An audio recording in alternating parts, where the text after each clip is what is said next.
VP Inday, welcome back to the Netherlands. Good afternoon. How are you today? I'm okay. Galing ako nagbisita kay President Duterte. And he's okay as well. VP Inday, on behalf of the Filipino community of The Hague and all over the world, Happy New Year to you. Thank you. Happy New Year to everyone as well. And I wish everyone success, good health, and happiness, of course. VP, is it okay for you kung meron ka man New Year's resolution for 2026? Wala na, tigilan nga kayo parang wala na. Wala na akong New Year's resolution kasi sa edad ko, natutunan ko na yung mga New Year's resolution, hindi talaga siya nasusunod. Kaya hindi na ako nag-New Year's resolution. Yung sabi nila, New Year's resolution ko, hindi na ako mag-soft drinks. It's good for 1 week. Pagkatapos ng 1 week, nag-soft drinks na yun. Kaya, huwag na. VP Inday, political Ikaw, question. ano ang New Year's resolution mo? Na to stay healthy na lang, VP. Yun lang.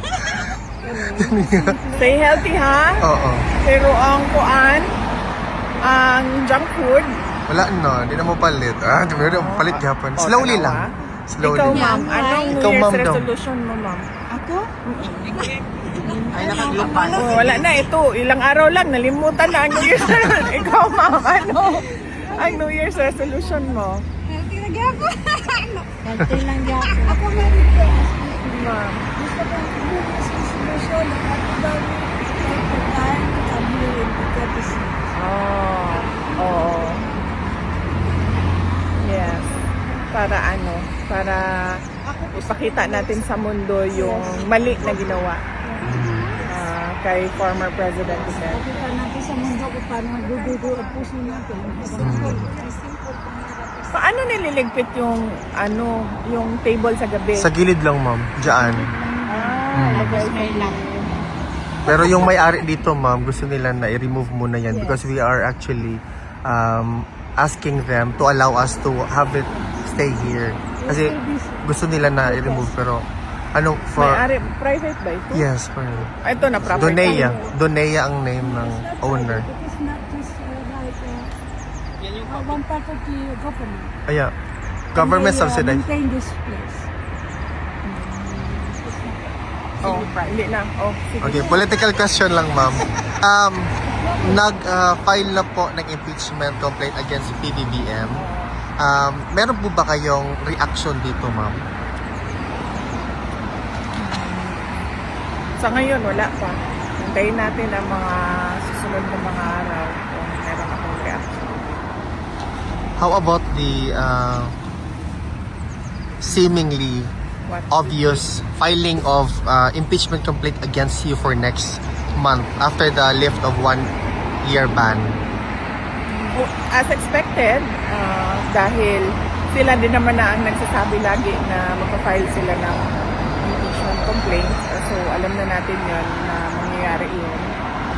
And as expected as well, magiging katulad lang din yan nung nakaraan na ginagawang fundraising ng mga members of the House of Representatives yung pagpirma nila sa impeachment.